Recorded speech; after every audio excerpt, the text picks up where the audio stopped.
From UFOs to psychic powers and government conspiracies, history is riddled with unexplained events.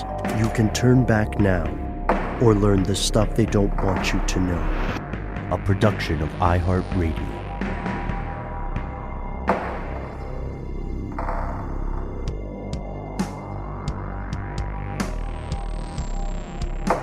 Hello, welcome back to the show. My name is Matt. My name is Noel. They call me Ben. We are joined, as always, with our super producer, Alexis, codename Doc Holliday Jackson. Most importantly, you are here, and that makes this the stuff they don't want you to know.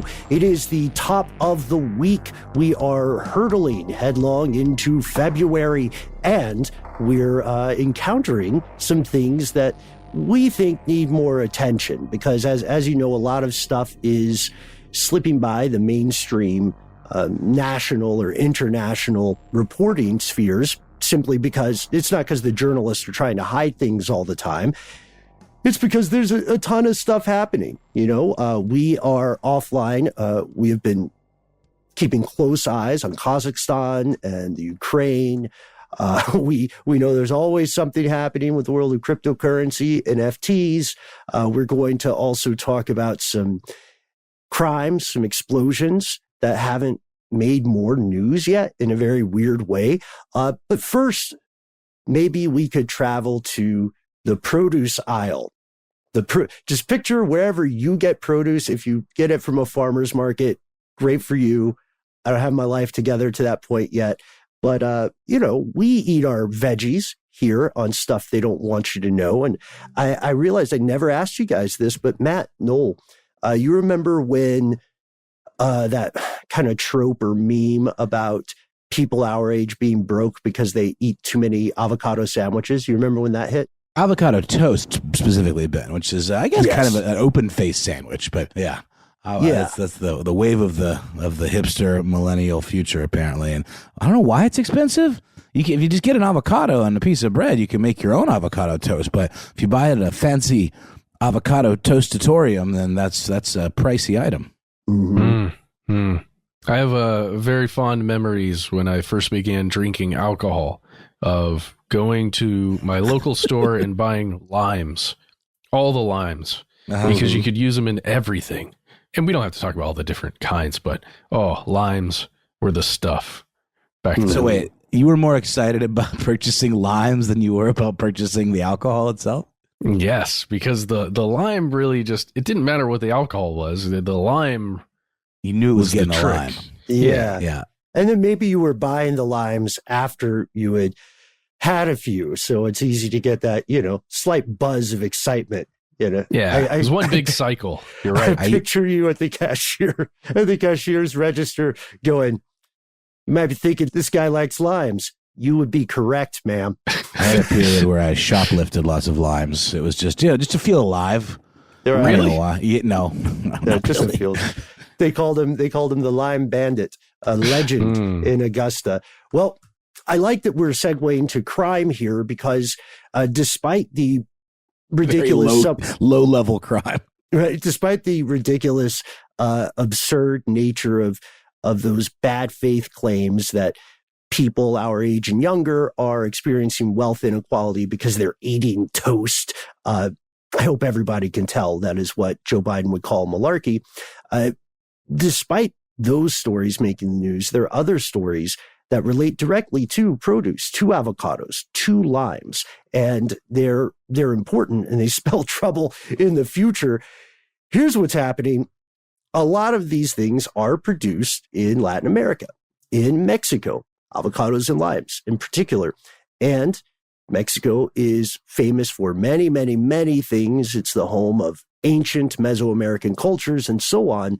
But nowadays, it is also infamous for the role of drug cartels. Even if you've never seen Narcos, even if you've never been on the border or seen drug-related, gang-related crime, you know that cartels in areas of Mexico are increasingly becoming like state-level actors. You know what I mean? To the point where law enforcement in the country will have some serious cost-benefit analysis before they go into certain regions. And the cartels are, in some cases, buying off the police force. But when you think of cartels, you're probably thinking like, cocaine, maybe marijuana trade, even though there's not so much money in that as it's becoming increasingly decriminalized here in the U.S. Or meth and heroin. I mean, it's all looped in there. Meth especially, because it's so simple to make. But there's another hustle. The cartels have another hustle. They're in the avocado game. They're in the lime game. And this is so odd. So you may have heard about the avocado, like cartels getting into avocados for an extra income stream. But in certain parts of Mexico, drug cartel wars are also affecting the price of limes. So the young Matt Fredericks in the audience, go ahead and get your limes now. Don't panic and don't drive inebriated, but do go get your limes, because these different cartels are taxing local lime producers. They're essentially treating it like a war tax, and they're fixing prices. And this is exacerbated by the global supply chain problems and, of course, by climate change, right? Current society is going to see a lot of arable land lost in your lifetime. But if you look at the price of limes, what you'll see is that lime prices have been on the rise for years, and they have some predictable spikes during the winter months, right? It's going to be a little more pricey to get your limes. I want to give a shout out to Emily Green, writing over at Vice World News. This is some of the best reporting I've seen of this in the U.S. A drug cartel war is making lime prices skyrocket in Mexico.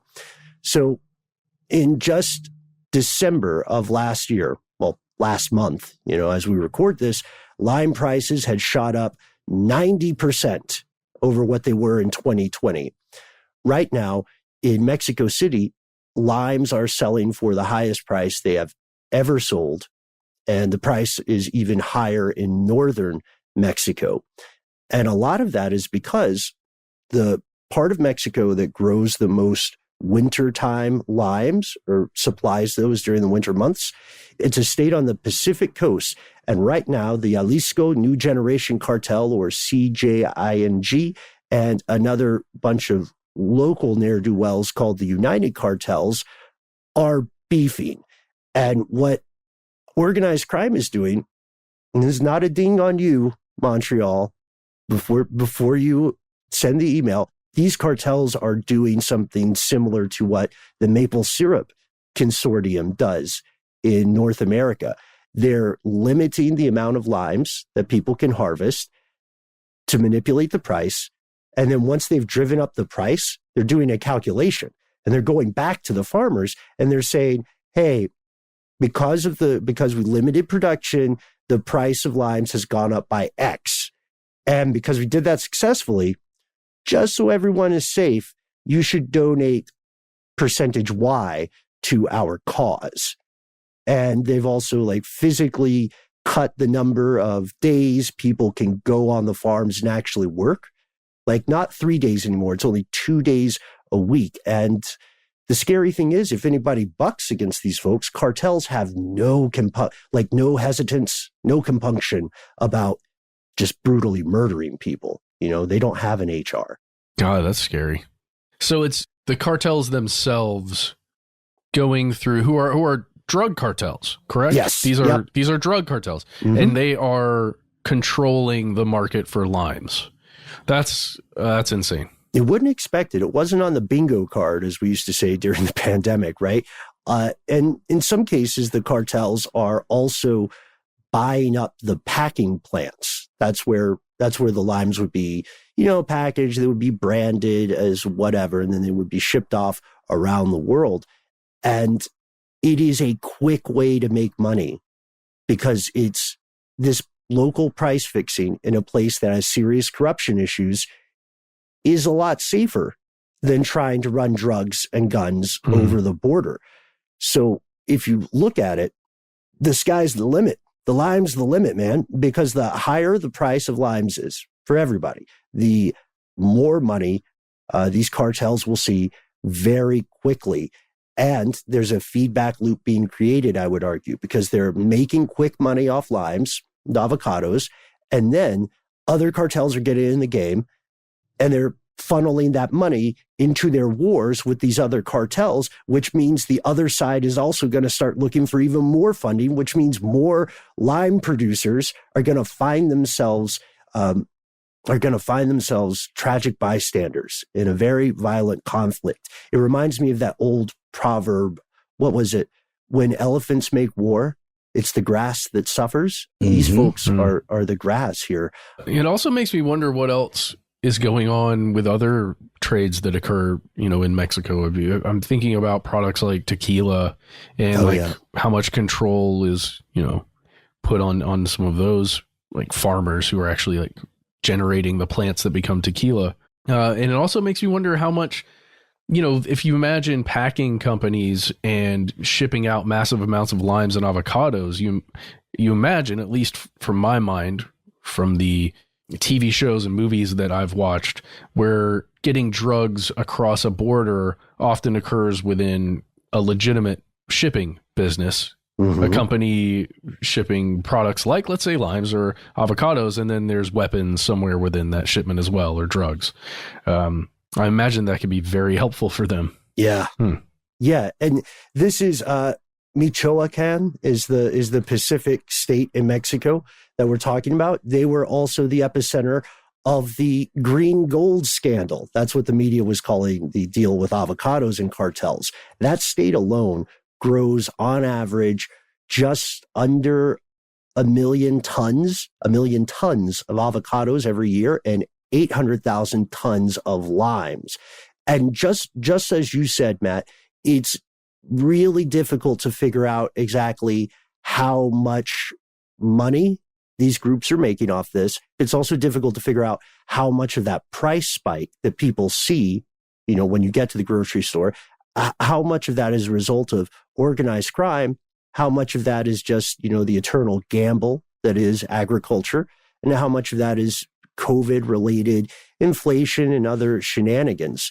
It's weird because if you look at reports by the actual Mexican government, they do put organized crime down as a factor in these price spikes. Oh, they're also, by the way, if you don't play ball with them, they're destroying roads that lime producers need. So they're stranding them. The roads just got reopened. In fact, actually, the roads just got reopened this month, and no one knows how long that situation is going to continue. To sum this up, because I think this would be interesting for us to do a deep dive in an episode in the future. To sum this up, you're absolutely correct, Matt. There are other industries being affected. Limes and avocados get a lot of attention because Mexico produces so much of those agricultural products. But this is rent-seeking from industries. And often it doesn't matter exactly what that industry is. You could have an electronics manufacturer that has to pay protection money. You could have a fart jar manufacturer that has to pay protection money. So that's going to be another industry fast on the rise, as our fellow conspiracy realists have confirmed. So with that, I want to pause and ask people to let us know if you have any personal experience with this industry, limes, avocados, cartels, then we want to hear from you. We want to hear from the boots on the ground. So give us a call, 1-833-STDWYTK, or drop us a line, conspiracy@iHeartRadio.com. The very last thing I want to say is that I had another great story about corvids that are being trained to pick up litter. It's amazing, but I didn't want to just always talk about crows, because this is stuff they don't want you to know, not stuff they don't want you to crow. I yield my time. We're going to pause for a word from our sponsor, and we'll be back with more strange news.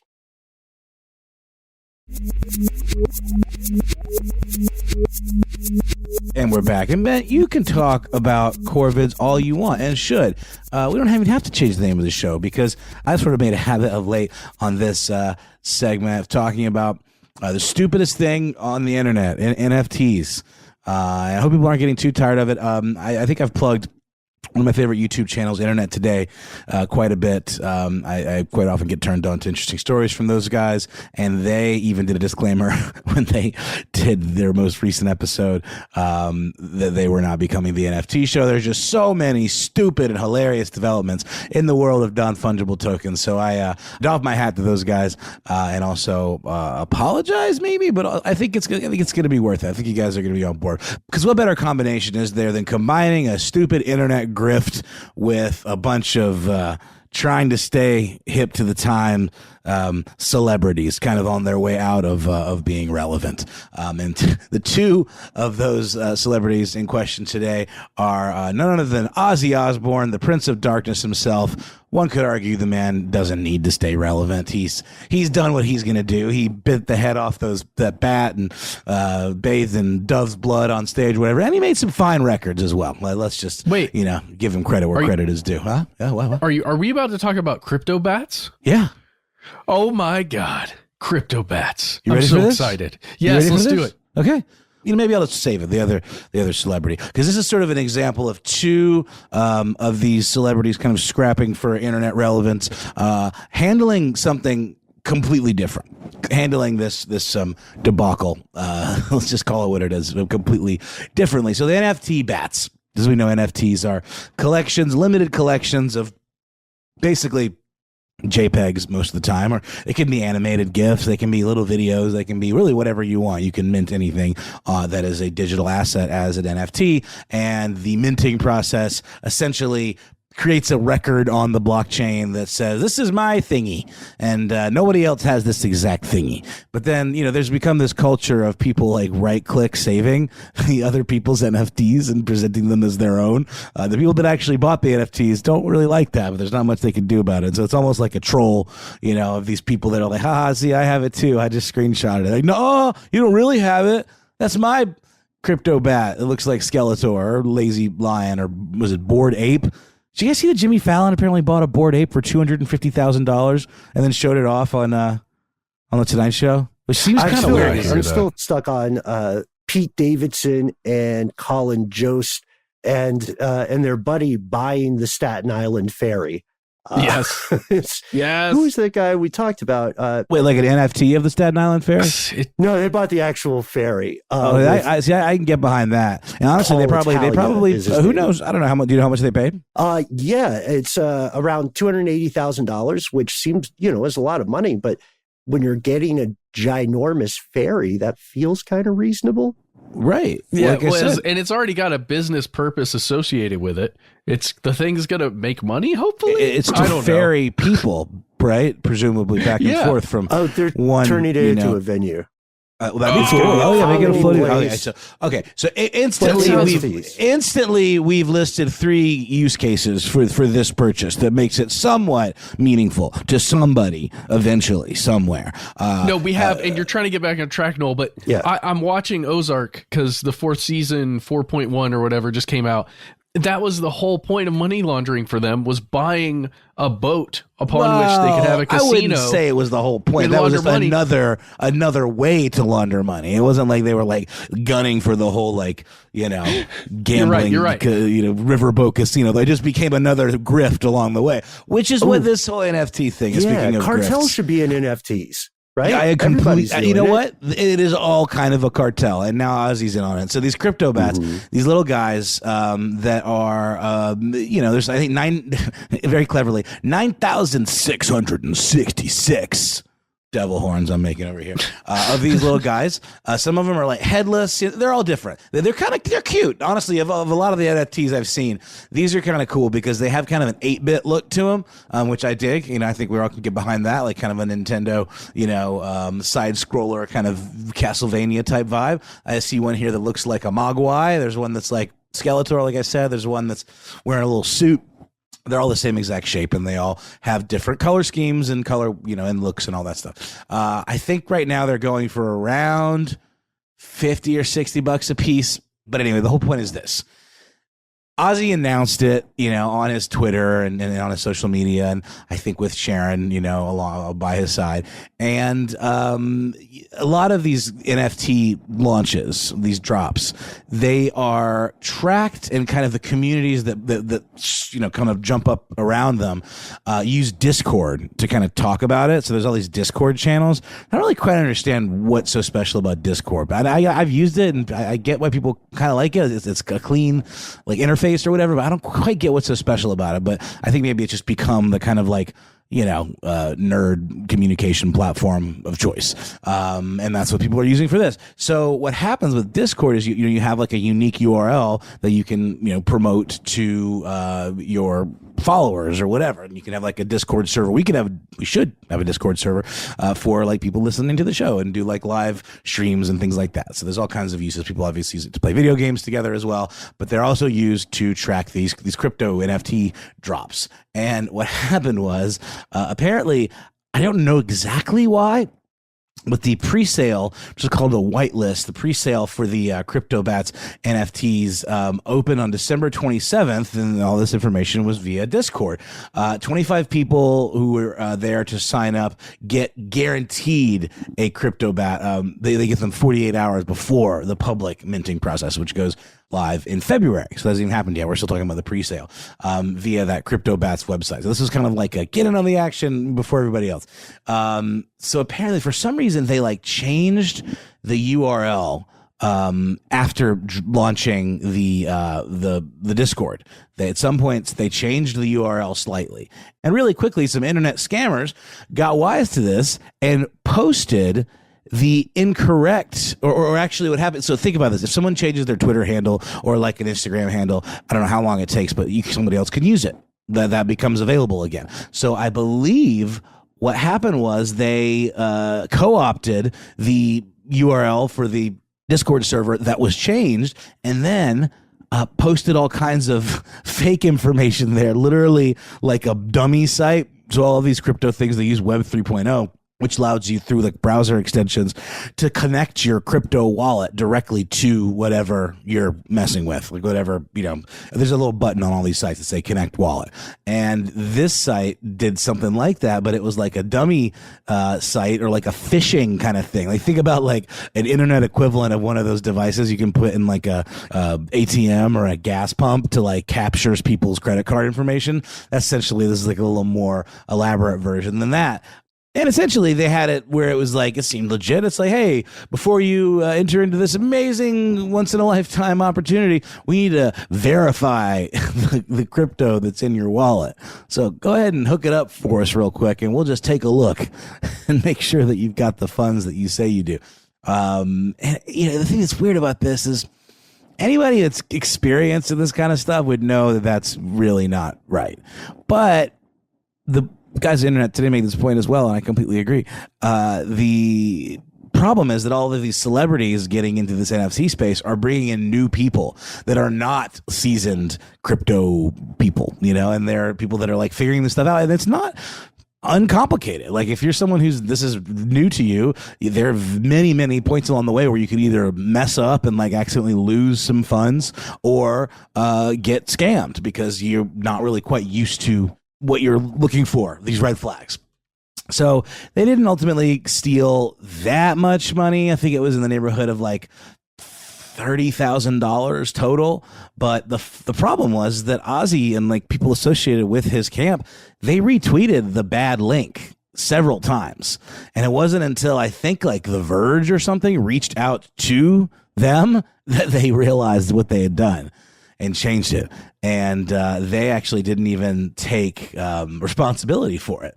The site, the CryptoBats, partners, I guess. This is obviously Ozzy partnering with the company. It's not like he's sitting at home, punching in all of this stuff on his own computer. So the statement to The Verge from the company Sutter Systems that developed the CryptoBats, they said, although we feel very sorry for the people that have fallen prey to these scams, we cannot take responsibility for the actions of scammers exploiting Discord, a platform that we have absolutely no control over. The co-founder of Sutter Systems, his name is JPEGGI, JPEGGI, JEPEGGI. Surely that's his Christian name. In our opinion, the situation and hundreds of others that have taken place across other projects in the NFT space could have easily been prevented if Discord just had a better response support fraud team in place to help big projects like ours. So that's I'm going to just go back to my whole point. It's like, why Discord? And if you know enough about these weaknesses to make this statement so quickly, why not do something about it on the front end to protect your, users and customer base or whatever? So I don't know. Pretty silly. So in the end, it was the Discord link that caused the problems, correct, right? Yeah, but also like they switched the links midstream for whatever reason. It initially used the URL discord.gg.cryptobats with a Z NFT. And then it was changed to discord.gg/cryptobats with no NFT at the end. So it's it's their fault for changing it midstream, the developers. And like, if you were looking at both of those, like, I wouldn't have really clocked that they were that different. So it's the fact that they had those bad links just like circulating for like a while. I think it's kind of ridiculous that they wouldn't take responsibility for it. I think I remember hearing that even Ozzy Osbourne had on his Twitter feed or some other social feed the bad URL up. That's right. For quite a while. That's right. Yeah. That's right. Okay. So that's, it's unfortunate. Not a great look. I will say I do think these little crypto bats are a lot cuter than the stupid lazy lions and, bored apes of the world. I've got one other one that to me is kind of a quick, positive story about this. Do you guys know who Richard Karn is?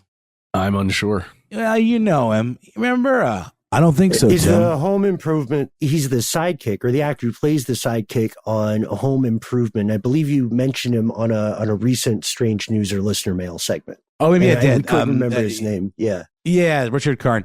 Yes, that's right. He played Al, the lovable sidekick Al Borland on Home Improvement. He's made a real good go of it with that character. I think he did like a series of some kind of hardware store, TV commercials where he basically played that character. If I'm not mistaken, he did Little Smokies, those little sausages, for quite a while. Big fan of Little Smokies, for your backyard barbecue.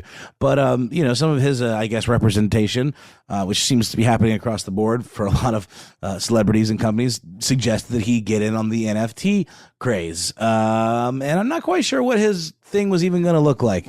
But he apparently was set to launch one, and then a lot of people hit him up directly and said, "Don't do this, Al. Don't do this. We can't lose you to the dark side." And he decided to walk it back and made a very thoughtful post that I've thought long and hard about NFTs, and I've decided it's not something I need to do. And then praying hands and heart emoji. So I just appreciated that. There's never too late to think twice. If something is in fact, and just because someone tells you it's a good idea to jump into the latest craze doesn't necessarily mean that you should do it. Like Brian Eno, for example, who's all to say, get excited about the upcoming stuff they want you to know, NFTs, right? Totally. Yes. They're coming. Get excited. Pre-order. Thinking we can make play with cryptid something? Cryptid bats? No, they need to be more than just bats. We'll talk it through with our representation. But, Brian Eno is one of my favorite record producers and just an incredible, smart, creative dude and futurist. He used a really great word that I'd never heard before. He very Britishly and slyly said that it's sweet that artists can have their own cute little version of financialization. And financialization is apparently a British kind of parlance, meaning it's a term sometimes used to describe the development of financial capitalism during the period from 1980 to the present, in which debt to equity ratios increased and financial services accounted for an increasing share of national income relative to other sectors. Sounds like arbitrary wordization, if you ask me. I don't disagree. Whimsical term. Very Humpty Dumpty. Yeah. So keep in mind the stuff they don't want you to know. Badger NFTs coming sometime in 2022. Badger bags. Accepted only in Benbucks. So get in on the ground floor today. Yep. Which is a brand new coin, which will be introduced in the year after the NFTs, which are only... Or you can pay with avocado or lime NFTs. Perfect. As long as they're produced by someone who's not a drug cartel. Now, Matt, I really appreciated your story and your personal share there about your lime period. But I got to say, a lime is a lot cheaper than an avocado. Sometimes. It depends on the market. It depends on the state, too, here in the U.S. That's a good point. You know, and you're right, limes just sometimes are out of season. There are periods where you can't find limes. So they are there's a scarcity to those as well, kind of like NFTs. They're like the NFTs of the fruit kingdom. Just like it. There is such a thing as the fruit kingdom. I didn't just make that up entirely. I have a book about that on my phone. You have a book on your phone? I read with my son. Yep. Oh man, well, the future's weird, guys. Well, let's take a beat to consider our place in the universe, and then we'll be back with another piece of strange news.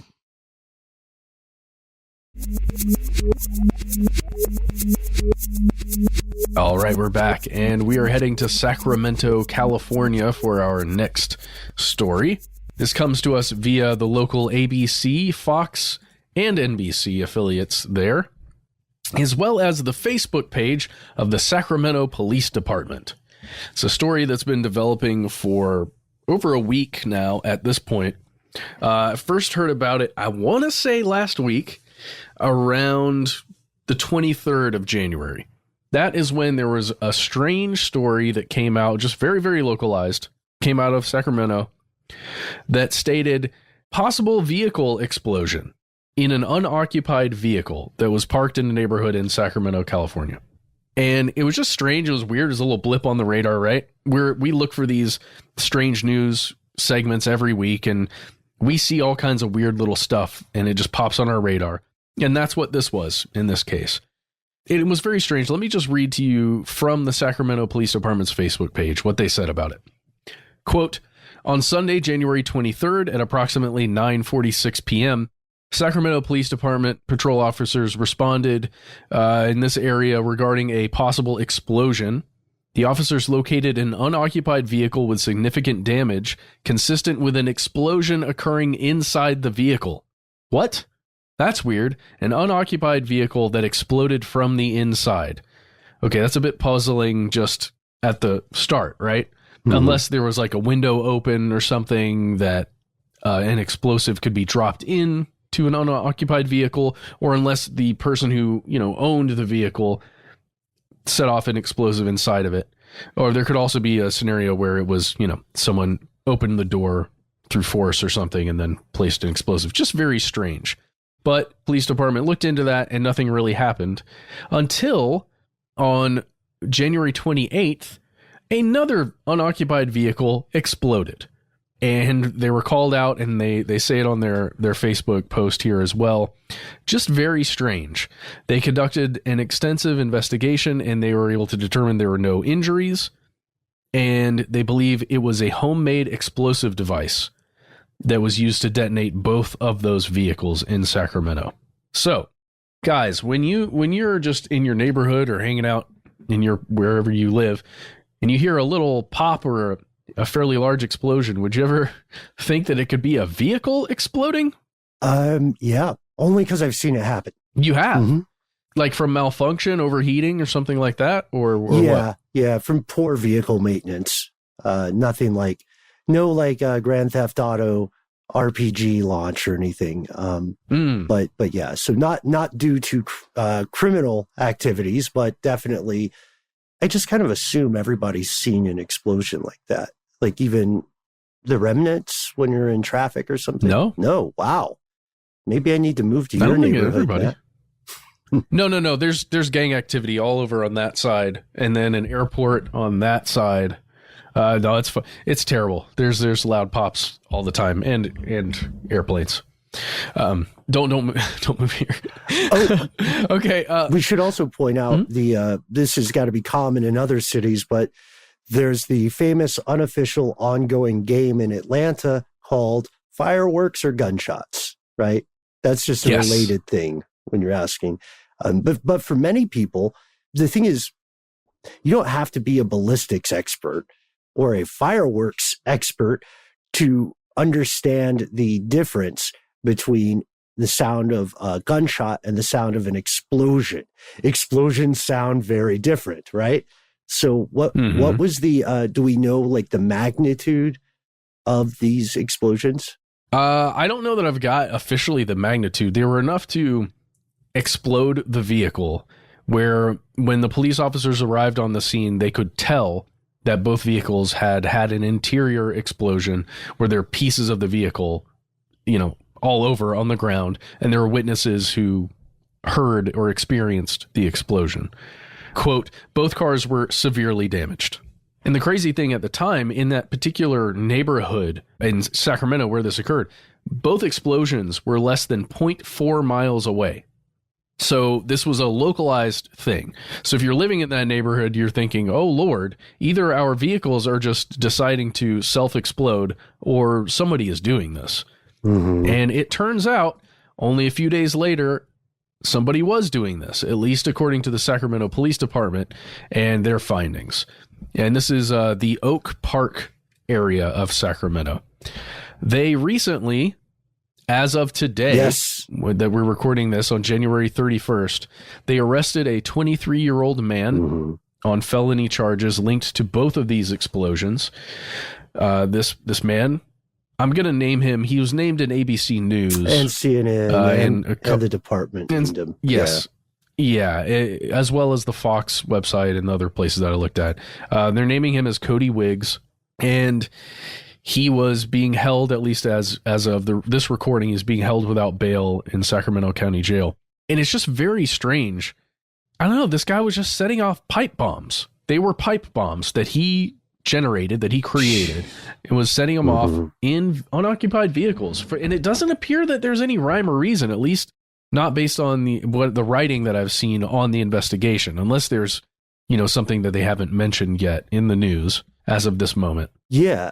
So this sounds like it could be an episode of Law and Order. As a matter of fact, I feel like I've seen an episode of Law and Order about people bombing these vehicles, but it's so much trouble to go through to make a pipe bomb, to stay off the radar, to not get caught planting them, to get away with two. It seems like the police know that the guy was planning to do more, right? He was still building pipe bombs actively, but because it's so much trouble, it's not an impulsive thing, right? There is usually some sort of rhyme or reason, unless the person is one of those arsonists who is just like fundamentally psychologically bound to create explosions on some primal cognitive level. Yeah, we don't know much about this Cody Wiggs person. We do know that he was carrying a concealed dirk or dagger and faces misdemeanor charges on that. What's the difference between a dirk and a dagger, Matt? As a fantasy fiction dragon dungeon enthusiast, can you explain this to us? Well, now this is tough for me. I'm not going to give you the, I'm sure you can look up. Dirk, in my mind, is very much a stabby thing. Yeah. It's to be stabbed. It's a dagger, It's a kind of dagger, right? Like a maze is a kind of puzzle. A dirk sounds like, for some reason, I think a lot of people think of like a spear or something like that, but a dirk is like originally from Scotland. So it's a kind of dagger from there. Yeah. It appears to be, Dr. Internet tells me that it appears to involve a sheath most of the time. It has a guard on it, so it is almost like a miniature sword. Whereas a dagger can be more utilitarian, probably. Although I always think of dagger as stabby as well, but it can also be slicey. Again, yeah, I think of a dagger is a term, just like puzzle is a term, and a maze is a sort of puzzle, just the same way that a dirk is a type of dagger. That's so great. See, it's so funny. In my mind, it goes back to Ultima Online. And in Ultima Online, there are two different, I'm just going to say this because it's what my mind is doing, and I apologize to everyone listening, but there are two different skills that you can learn. One is piercing, where it's like stabby things, and the other is slashing, which is like swordy things. Mm-hmm. And that's what I imagine. Dirk is more stabby, dagger more slashy. I found something interesting about Cody Wiggs. It looks like he was arrested in 2017 as well, when he was just 18, along with a guy named Jesus Enrique. they found a loaded firearm and drugs, meth, in Wiggs's possession. And then his pal Enriquez also had some sort of narcotics. So this guy is familiar with the law enforcement system, or I should say they're familiar with him. This is not his first time out, you know? Mm-hmm. Yeah. And now, Matt, honestly, I have to maybe reassess my initial take when I said this is a lot of planning. People usually have motivations in play, whether they're, you know, like ideological or financial, what have you. But when meth enters this scenario, we don't know. We don't know what those motivations could be, because meth does such crazy things to the mind. Yeah, it just depends on if they're users or if they're trying to traffic it in some way, or both. Anyway, this is just a weird story, and I feel terrible for anybody living in that neighborhood that had to go through 2 seemingly random vehicle explosions. That's not a fun thing to go through. I hope that doesn't happen again. If you hear anything more about this story, we'd love to hear from you, or maybe you're in the neighborhood, you got some more information, we'd love to hear from you. Or if you've got more information on celebrity NFTs, I mean, we're always down to hear about that, or maybe cartel activities with the produce in your area. Yeah. You can contact us in a number of different ways. Yeah, tell us what other industries are getting leaned on by the cartels. Tell us what news about the cartels is not making Western media, because there is a lot there that's still kind of hidden in the shadows of discourse. As Matt said, there are many ways to speak with us. You don't just have to have a Ouija board, but you can give that a go if you want. You could also, if you're not prone to trying supernatural methods of contact via a mass marketed board game, you can contact us online: Facebook, Twitter, Instagram, maybe a Discord. We talked about that in the past, but we've got some new exciting developments that may allow us to actually have a Discord. But until that day, here's where it gets crazy. On Facebook, you can see Conspiracy Stuff Show on Instagram, and you can see Conspiracy Stuff on Twitter. You can also find us under our individual handles, not just as a show, but as people. I am at Ben Bolin, BOWLIN on Instagram. Get a sneak peek at upcoming research and misadventures, or at Ben Bolin HSW on Twitter. How about you, Noel? You can find me on Instagram pretty much exclusively, where I am at How Now Noel Brown. And you can find me Instagram at CryptoBats NFT for Reals 69. And that's with 3 X's at the end, right? But they're silent. Well, it's within 6. Within the word that's 6, where there are it 3 is. Okay. X's. Okay. Well, who is that guy I've been talking to? Do they alternate upper and lower case? Well, I'm talking to a different person, but don't make my mistake, folks. And if you don't like social media, if you abhor it, don't trust it, if you're against it, as they would say in the South, then never fear. There are several other ways you can contact us. Yes, give us a call. Our number is 1-833-STDWYTK. Again, 1-833-STDWYTK. When you call, please give yourself a cool nickname. Amuse yourself, amuse us, however you want to play that. That's fine. Just it helps us to keep that level of anonymity. You've got 3 minutes. Say whatever you'd like. Please let us know if we can use your message on air and if we can use your voice within that 3 minutes. Tell us. That is very, very important. Please do that. Thank you, thank you, thank you. If you've got more to say, maybe some links, some stories, some bigger stuff you want to share that won't fit in that 3 minutes, instead consider sending us a good old-fashioned email. We are conspiracy@iHeartRadio.com.